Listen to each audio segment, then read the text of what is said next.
ഹരേ Krishna. Happy Onam. ഓണായിട്ട് നാട്ടിലുണ്ട്, തിരുവനന്തപുരം നാവായിക്കുളം. അമ്മ പറിക്കാണ്.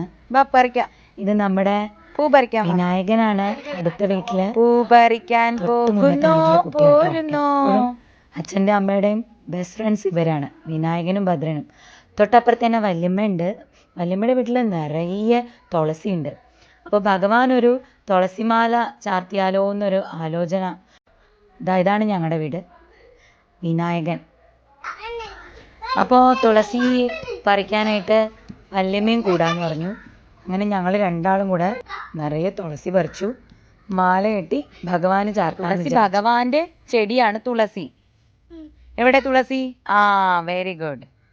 ഇത് നമ്മൾ പറിച്ച് പൂ കെട്ടി ആർക്ക് കൊടുക്കും?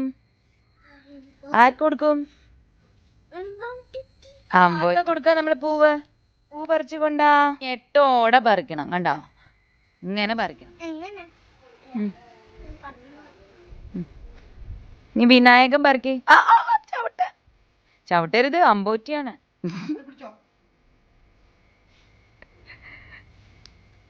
വിനായക, ഇനി ഞാൻ ഉമ്മ വെച്ച് കൊല്ലും.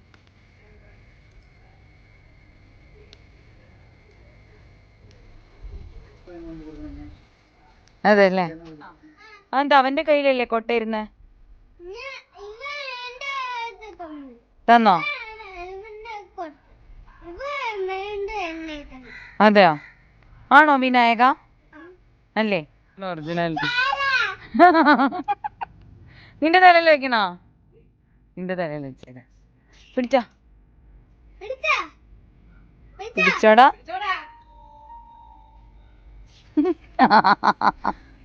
അങ്ങനെ പൂവൊക്കെ പറിച്ചിട്ട് ഞാൻ കെട്ടിക്കൊണ്ടിരിക്കുകയാണ് പൂവ്.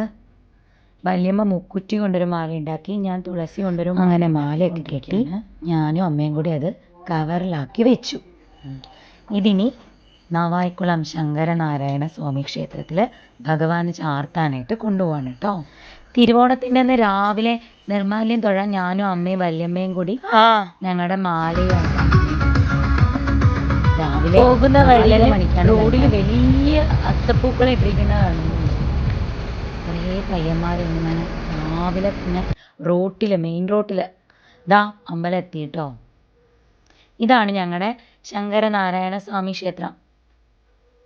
ഇവിടെ പാതിയാ, പകുതി ശിവനും പകുതി മഹാവിഷ്ണുവാണ്. അമ്പലത്തിൽ വന്നപ്പോൾ കുറേ സ്വസ്തികയിലെ ഗോപികമാരെ കണ്ടു. ഈ ചേച്ചിമാരുടെ കൂടെ ഇരുന്നിട്ട് വിഷ്ണു സഹസ്രനാമവും ഒരുപാട് നാമങ്ങളൊക്കെ നമ്മൾ ചൊല്ലി കുറേ നേരം ഇവിടെ ഇരുന്നു. വല്യമ്മയും അമ്മയും പോയി, അവർക്ക് വീട്ടിലൊരുപാട് പണിയുണ്ടല്ലോ. ഞാൻ ഇവരുടെ കൂടെ ഇരുന്ന് നാമമൊക്കെ ചൊല്ലി ഞങ്ങൾ വീഡിയോസൊക്കെ എടുത്തു. ഇവരൊക്കെ സ്വസ്തിക കാണുന്ന ചേച്ചിമാരാണ്. അങ്ങനെ ഞങ്ങൾ ഒരുപാട് നേരം നാമമൊക്കെ ചൊല്ലി, ഭജൻസൊക്കെ ചൊല്ലി, ഒരുപാട് സന്തോഷമായി. നല്ലൊരു തിരുവോണമായിരുന്നു. രാവിലെ തന്നെ ഭഗവാന്റെ നാമജപത്തോടു കൂടിയിട്ടുള്ള ദിവസം. പിന്നെന്താ വേണ്ടത്? ഈ ശങ്കരനാരായണ സ്വാമി ക്ഷേത്രത്തിൽ ഒരുപാട് പടങ്ങളുണ്ട്. ഇതൊക്കെ ശങ്കരനാരായണൻ, പകുതി ശിവനും പകുതി നാരായണനും ഇരിക്കുന്ന. ഇത് വരച്ച ആളുടെ പേര് മഞ്ജു അജിതകുമാർ എന്നാണ്. അദ്ദേഹമാണ് ഇദ്ദേഹം. വളരെ സന്തോഷം ചേച്ചി പരിചയപ്പെട്ടതില്. ആ കയ്യിലൊന്ന് തൊടട്ടെ. തന്നെ നാവായിക്കുളത്തിന്റെ അഭിമാനമായ മഞ്ജു ആണത്രേ. ഈ അമ്മമാരൊക്കെയാണ് ഇവിടെ എൻ്റെ ഇപ്പം ഞാൻ ഇവരുടെ കൂടെ ഇരുന്നാണ് നാരായണിയൊക്കെ വായിച്ച്. വളരെ ബ്ലെസ്ഡ് ദിവസമായിരുന്നു. Thank you. ഹരേ കൃഷ്ണ. എല്ലാവർക്കും ഭഗവാന്റെ അനുഗ്രഹം ഉണ്ടാവട്ടെ.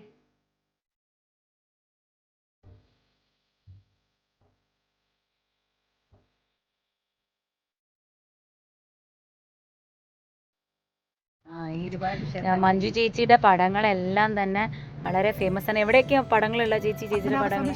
പത്മനാഭ സ്വാമി ക്ഷേത്രത്തിന്റെ ആർട്ട് ഗാലറിയിൽ മഞ്ജു ചേച്ചിയുടെ പടം ഇരിപ്പുണ്ട്. ഇതൊക്കെ എനിക്ക് പടമൊക്കെ എനിക്ക് അയച്ചു തരണേ. ഏതെങ്കിലും ക്ഷേത്രത്തിൽ സമർപ്പണം. എന്താ ഈ 32 ഗണപതിയുടെ പ്രൊജക്ട്? എന്താ? അത് ആഗ്രഹമാണ്, പണ്ടേയുള്ള ഒരു ആഗ്രഹമാണ്. 32 ഗണപതിയെ ഭാവത്തില് ചെയ്യുന്നത്. ഏതൊക്കെ ഗണപതി അതിൽ വരും? 1-2 പേര് പറയാം. നമ്മൾ സിദ്ധി ഗണപതി, എന്തായാലും 32 ഭാവത്തിലിരിക്കുന്ന ഗണപതിയെ ചേച്ചി അപ്പൊ ചേച്ചിയുടെ ആഗ്രഹം അതാണ്, അതെല്ലാം നടക്കട്ടെ കേട്ടോ. ശരി, നല്ല കയ്യിൽ ഭഗവാനുള്ള ചേച്ചിയാണ്. അപ്പൊ ഞാൻ കോണ്ടാക്ട് നമ്പർ ഇടാം, നിങ്ങൾക്ക് പിക്ചേഴ്സ് വേണമെന്നുണ്ടെങ്കിൽ പറഞ്ഞാൽ മതി, ഇതുപോലുള്ള പിക്ചേഴ്സ് വേണമെന്നുണ്ടെങ്കിൽ. അങ്ങനെ അമ്പലത്തിൽ പോയി ഭഗവാന്റെ ദർശനമൊക്കെ കഴിഞ്ഞ് എല്ലാ പ്രാർത്ഥനയൊക്കെ കഴിഞ്ഞ് വീട്ടിലെത്തിയപ്പോൾ പൂക്കളിടാൻ തുടങ്ങി. വല്യമ്മയും ദേവൂട്ടിയും ഉണ്ടായിരുന്നു പൂക്കളിടാൻ. അങ്ങനെ പൂ തികയാതെ വന്നപ്പോൾ ഞാൻ തൊടിയിൽ ഇറങ്ങി കുറച്ച് ശംഖുപുഷ്പം പറിച്ചു കൊടുത്തു.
അങ്ങനെ നല്ലൊരു ഓണമായിരുന്നു ഇക്കൊല്ലത്തെ ഓണം.